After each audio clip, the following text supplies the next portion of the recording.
Very pleased to be here because this is an issue that I'm passionate about, both in a professional context, but also because of my own personal experience. But before I get started, let me firstly acknowledge the Wurundjeri people of the Kulin Nation, on whose lands I live and work, and pay my respects to their elders past, present and emerging. And let me firstly perhaps tell you a little bit about myself and then talk a little bit about Asialink before we get into winning in Asia. So I've been very fortunate to have had an experience, when I was studying, that allowed me to go into Southeast Asia, into ASEAN, and really develop some of the skills and capabilities that we're talking about here today. I then went on to work for the Department of Foreign Affairs and Trade, and later consulting, and now at Asialink. Asialink, if you haven't heard of us, we are based at the University of Melbourne. We are a centre for creative engagement with Asia across arts, across culture, across education, and in business. And I work on the business side of Asialink. We work a lot with companies that are looking to do more business or get into Asia.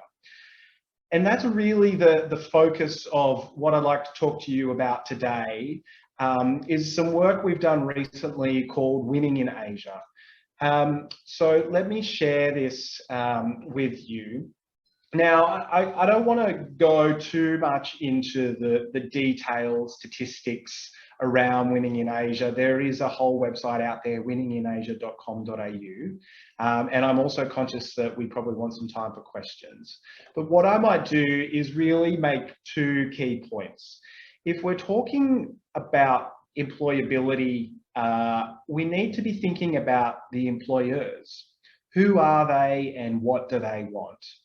Well, some of the work that we did in Winning in Asia touched on this, and there's some very encouraging trends if you're thinking about your future career prospects and opportunities. One of the interesting things is that Australian businesses that expand offshore, particularly into Asia, tend to do better than those Australian companies that are domestically focused. So there's a lot of stats and data on this page, but the key thing that you need to focus on is that Australian companies are becoming more internationally diversified. So if you're thinking about what skills and capabilities you want to develop, developing those in the international space, and particularly relating to Asia, is something that's going to stand you very well when it comes to thinking about your future employers and what they might be looking for. I've got a little bit more detail around this, but one of the key things to get you to focus in on here is the left-hand side. It's looking at the biggest Australian listed companies, but what you can see is they are more internationally focused and they derive more of their revenue from their equivalent companies in the UK and the US. It's only in Japan and their large listed companies that generate more revenue from overseas than Australia. So what I would say is that there are some really encouraging trends in the Australian business community, with them looking more and more offshore. You'll see here in this slide that the bigger companies, those that have a market capitalization or value in terms of their listed value on the stock market, the ones that are worth over $2 billion, they tend to be much more internationally diversified than some of the smaller companies. So the trends are positive. You are seeing more companies looking overseas, more companies looking to Asia, and that's creating more demand in terms of the sorts of skills and capabilities that they might require. So it's probably now worthwhile turning to the question of what are the skills and capabilities that Australian companies have? And the story isn't so great, but the good news is you can be part of changing that story. So when we did a bit of work where we looked at the capabilities, the Asia capabilities of business leaders in those largest companies in Australia. And what we found is there is a real gap in terms of the capabilities that they have. Now, what does this mean in a practical sense? It means the first point that I touched on, that you have Australian companies increasingly looking overseas, but it also means that their senior leaders are not highly Asia capable. So in practical terms, where are the opportunities there? Well, it might be a few years before you or I rise to be the head of a large ASX listed company.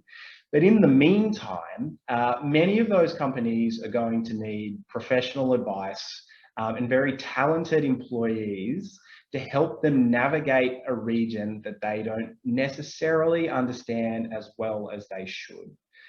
So this statistic here about 90% of senior leaders not being Asia capable is really important, because if you can build your Asia capability, then you can position yourself and market yourself in an attractive way for these companies that know they need to build up that capability. There's another really important aspect to Asia engagement for Australian companies, and that is their external affairs capability. So what that means in a practical sense is that as a business goes about doing its operations and doing its work, they'll often have a team of people, or quite a large team of people, who engage externally. And those roles are critical, we think, to helping companies navigate Asia. When we did this research, what we found was that the external affairs parts of Australian companies are actually quite smaller, usually, than their European or American counterparts. Now, this is a really surprising finding when you think about what's required to do business in Asia. Because we know, and I'm sure many of you know who are on this session, that doing business in Asia, it's very important to have that really strong external engagement capability. So one of the things that we are calling for quite strongly is for Australian companies to start to build up and expand their external affairs capabilities. And I think over time, you'll see Australian business doing more and more of that. And that will create increasing opportunities as you start to think about your future career prospects. So we then looked at what is required to build these capabilities. And I won't go into too great detail because I am pretty conscious we're close to time. But we looked at all the capabilities that you might need across business, across government, and across your peak organizations. And this last one there that you've seen come up, 11 through to 14, is the really important part. And it's not just about building Asia capable leadership. You'll see there in the recommendation number 11 that attracting, recruiting, and retaining Asia capable talent needs to happen at all levels. And that needs to happen across business, across government, and across peak bodies as well.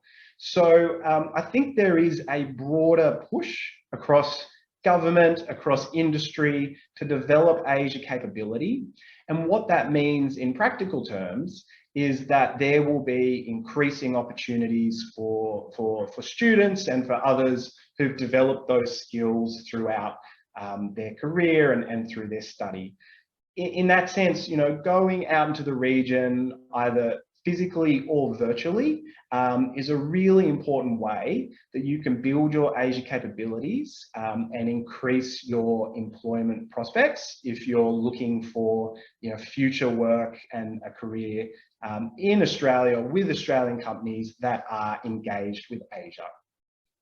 So look, I will finish my presentation there because I know that we don't have too much longer left, and I will pass back to Jan.